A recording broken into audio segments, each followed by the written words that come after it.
Hello everybody and welcome to the Timpani Masterclass for the YouTube Symphony Orchestra. My name's Nigel Thomas. I'm Principal Timpanist with the London Symphony Orchestra and I feel very lucky and privileged to be so.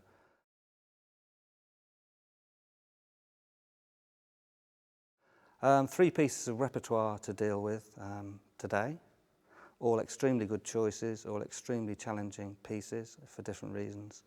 And we're going to start with Beethoven 9, probably one of the greatest challenges for timpanists, I think, musically and technically, that exist in the repertoire. Beethoven 9, there are so many sections we could choose from this to ask you to play. The one I have before me is the end of the first movement. A and D, quiet, exposed, with the trumpets. Got to be really, really together with the trumpets, so make sure you're positioned, as near to the trumpets in the orchestra as you possibly can, because for the whole symphony, you and the trumpets are hand in glove. So very, very important that. I will just demonstrate the excerpt, and I'm going to use pretty hard sticks. These are leather sticks, simply because you may well be asked by the conductor to use something as clear and hard as this, and you need to be able to have the technique and the musicianship to deal with it. So make sure you at least practice with something exacting. And if you get to play with harder sticks, then it's a bit easier. But let me just demonstrate this piece of repertoire from bar 513.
It's very important while you're playing this that you listen to the orchestra all the time, keep it steady, don't rush whatever you do.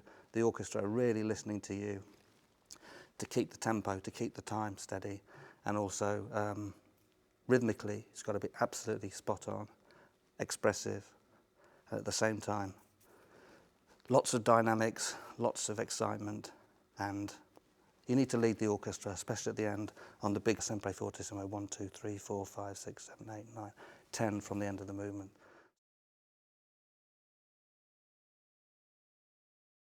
Okay, we'll move on from the Beethoven. The next in the list of repertoire for you to prepare is Troit from the Enigma Variations by Edward Elgar. Wonderful piece, a great challenge again for very different reasons to the Beethoven. The first thing to say about Troit is it's very famous. Everyone knows this excerpt and everyone thinks that this is a big timpani solo movement. It's not that way at all. It's very important that you're absolutely locked in together with the basses and cellos at the beginning. And it's very good that we start staccato piano, because it gives you a chance while you're playing. Keep your ears open and listen for the lower strings in the orchestra to make sure you're absolutely locked in together with them. Don't rush, keep it steady. And as I said, while you're playing, you're not leading in this, you're following, and you need to be really locked in tempo-wise. Don't rush, but plenty of dynamics and finish really loud. There's no problem. You can't really play too loud in this piece. I'll demonstrate the opening, and I'll play up to 4, 5 bars after 24, okay? Something like this.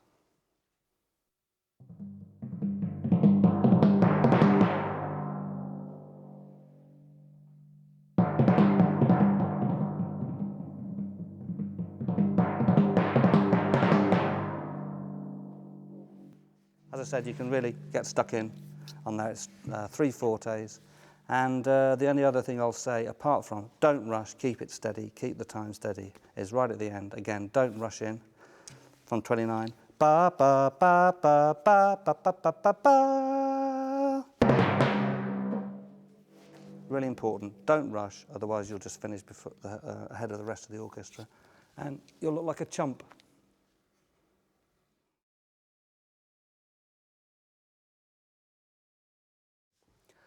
Okay, finally we move on to Brahms' First Symphony. This is a real test of your musicianship. I mean, all of these pieces are a real test of your musicianship. It's a very good choice, actually, of repertoire. Unfortunately, it's very hard to demonstrate without the orchestra because that's what it's all about. It's all about playing with the orchestra, giving the orchestra what it needs. And demonstrations, timpani alone, don't really give you insight into how really we approach the Brahms, other than to say that, again, at the Più Allegro here, at bar 391, at the end of the fourth movement, the orchestra will be looking to you to sort of lead the tempo. Obviously, you've watched Follow the Conductor, but it's very much a two-way street with you and the conductor. And again, don't rush in the triplets from 419-ish towards the end of the movement. Keep it steady, not too loud, but loud enough so it's not too insipid. I will just demonstrate from 4 bars before the Più Allegro, I think, to give you a rough idea of what tempo to expect, rather than rolling endlessly from the Allegro non troppo. So I'll start playing 4 bars before the Più Allegro and try and demonstrate roughly what the tempo will be and roughly how to approach playing this part of the repertoire. Okay, here goes.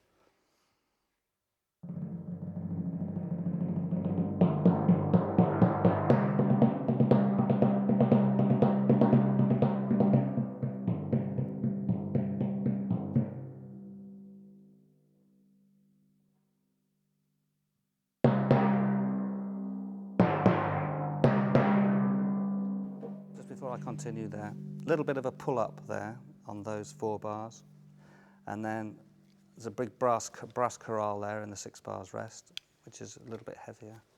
And then we're off again when the strings come in. Da da da, there from 413, I think it is. Yeah, 413. So just make it nice and pesante and heavy there at 403. I'll just play from the Più Allegro again so you can hear what I mean, what I'm talking about. Okay.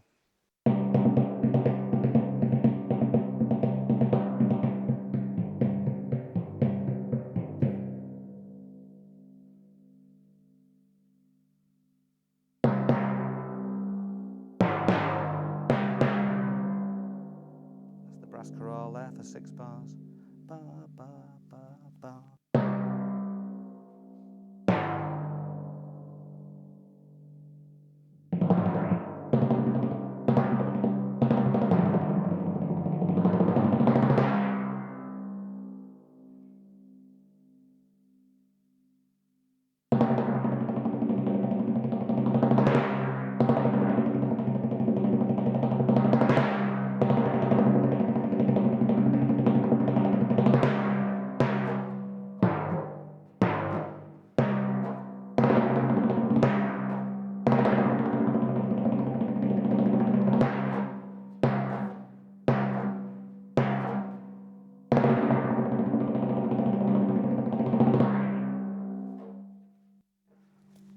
I know it sounds pretty messy without the orchestra, but that's roughly what you'll be required to do with the orchestra.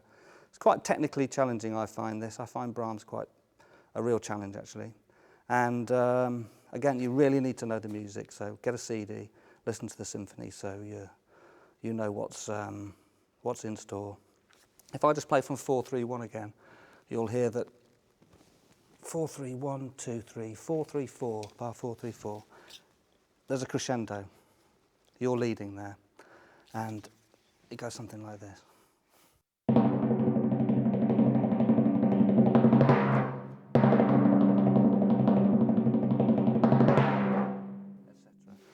And the minim rest at 435 is a bit longer than you might think.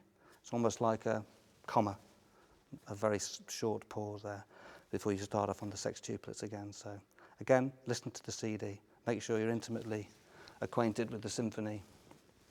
Keep your ears open, play musically, not too loud, but loud enough, and you should be fine. So I guess that's about it. Thanks very much for listening to me and taking on board hopefully a few things that I can pass on with the repertoire.